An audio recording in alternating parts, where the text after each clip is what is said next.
Today's horror story dub in narration is Starlight, Star Bright, from the EC Comics. If you enjoy the story at any point in time, please do not hesitate to like, comment, and subscribe. It really helps me out a lot. Anyways, without further ado, let's get right into this chilling tale. I hope you all enjoy. Dusk had settled over the drab grounds of Deathmoor, and the misty rain fell with a diabolical perseverance, covering all with a wetness that was maddening. Hartley Quim hunched his shoulders against the chill and cursed softly. He cursed the rain and the cold. He cursed the uniformed guards beside him and the minister before him, the gibbering crowd surrounding him, and the gnawing fear inside him. He even cursed the body lying in the uncovered coffin.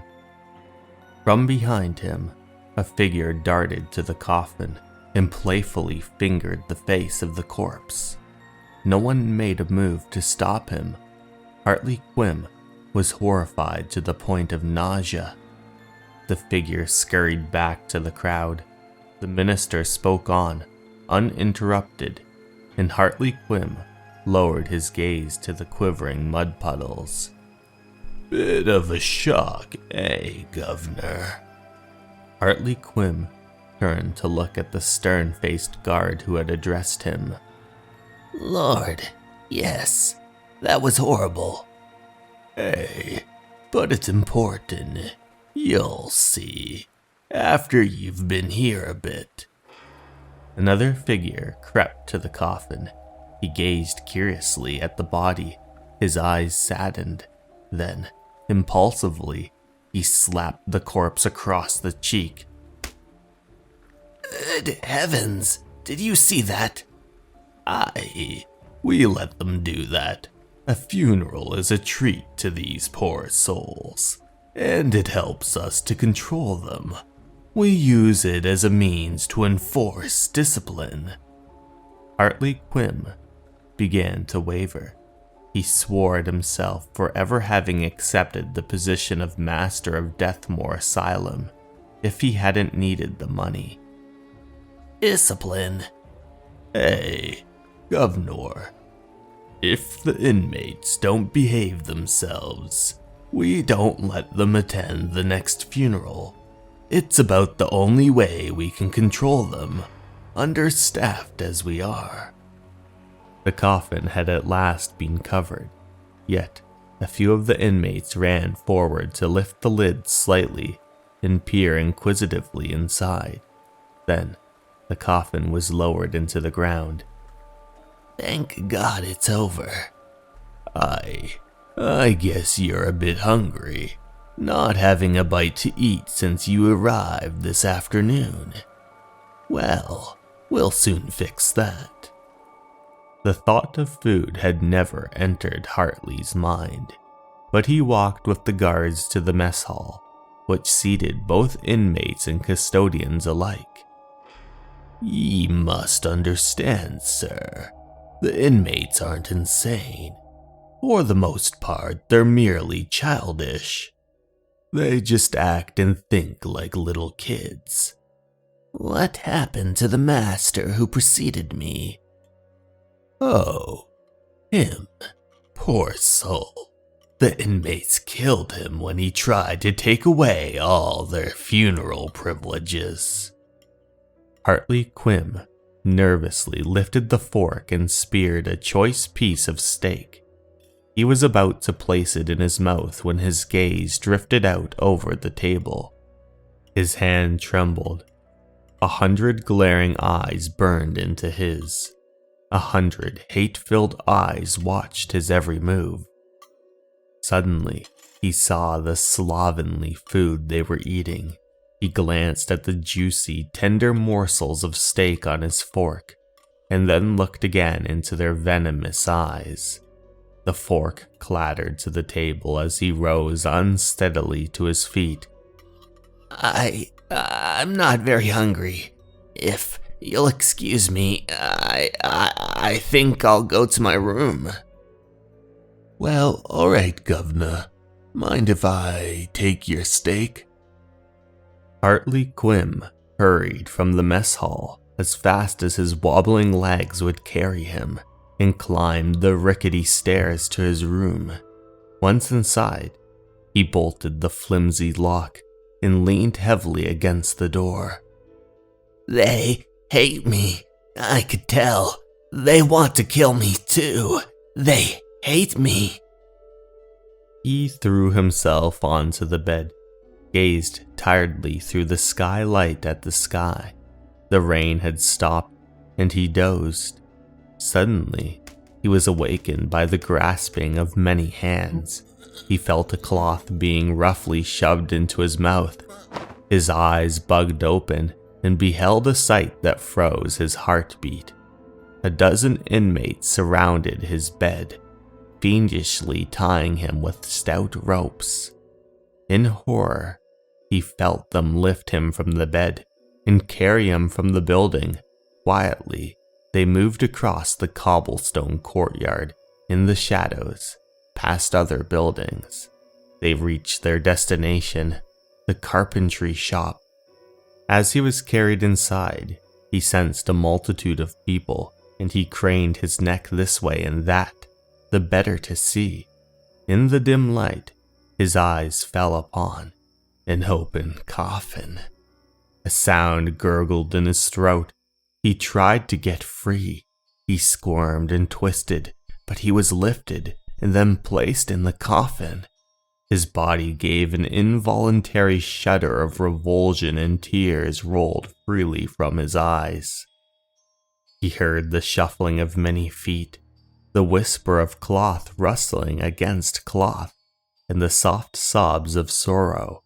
Was this a game? What were they going to do to him? Suddenly, from all sides, the mourners loomed into view. In his mind's eye, vision of the funeral he had witnessed only a few hours before flashed by. He trembled at the thought of it. The coffin lid descended. In the ebony blackness, he cried out silently in terror. Would they let him suffocate? He listened and heard wails of protest. What was wrong? He heard the inmates conversing in low tones. Then, suddenly the lid was removed. Were they going to free him? Surely they could only be playing a game. There was an expectant quiet, broken only by the sound of sawing wood. A face suddenly leered into the coffin and just as suddenly disappeared. And then the coffin lid was overhead. They were putting it back on. The oohs and ahs that followed were all appreciative, and no wonder. The lid now had a window through which he could receive air. Or was it put there so the inmates could see him better? He didn't know. Faces appeared from all angles. Happy faces, sad faces, curious faces, worried faces, different expressions, yet each one the same as all the others. A hand reached through the opening and felt of his cheek. Hartley Quim closed his eyes, but even then, he heard the people brushing against the outside of the coffin, sensed their horrid heads framed in the opening. A hand pinched his nose. He had lost all track of time. He lay there, motionless, while the mourning inmates slowly filed by, paying their last respects. Each time he opened his eyes, a different face was peering into his. He tried to pray, but he couldn't remember the words. Finally, he felt the coffin being lifted. Would they return him to his room now? They hadn't really tried to hurt him. They were merely playing. Little children, that was all. The ceiling was much closer now. Obviously, the coffin was being carried on their shoulders. The ceiling moved by above him, and soon he was passed through the doorway into the night. Save for a few clouds, the sky was clear. Stars twinkled brightly, unconcerned with the eerie pageant that was taking place below them. He listened to the shuffling steps of the procession on the cobblestones. They were just little children, just playing a game.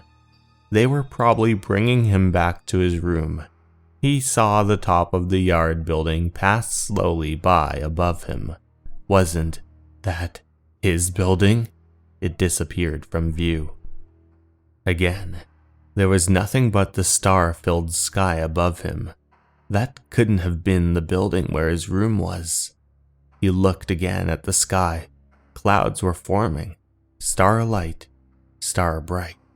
He couldn't remember the rest. A tree passed by overhead, its leaves whispering in the wind, its branches waving goodbye as it passed from his sight. Where were they taking him? He had lost all sense of direction. They were just children, little children, just little children who had killed his predecessor. They passed beneath a wrought iron archway, a gate, against the darkening sky. He tried to spell the letters he saw. He had to read them backwards.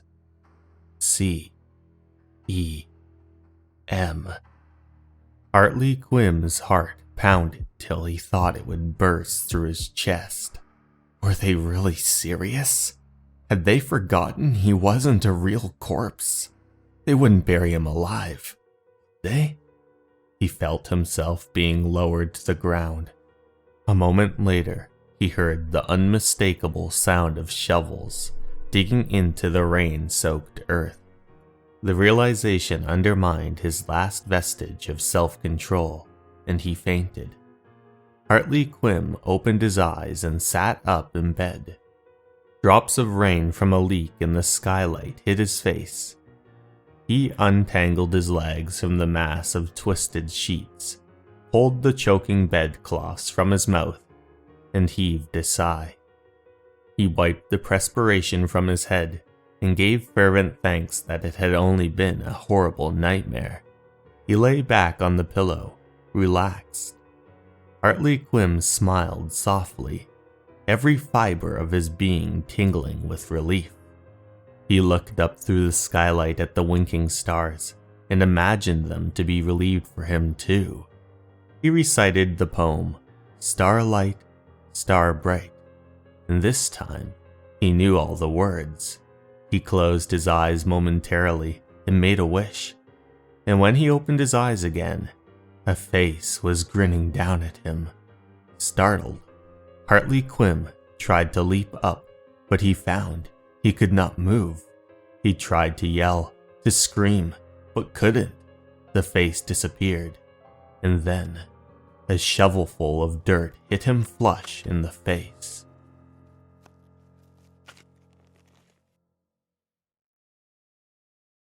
Hey everyone, thank you so much for watching. I'd like to take this time to give a very special thanks to my Patreons and YouTube members. The Last Sin Eater, Motosurf, Leo, Minue, Kago, Louise V, and Lady Scare. Thank you so much everyone, and remember, you're important and you matter. Have a great night everyone. Goodbye.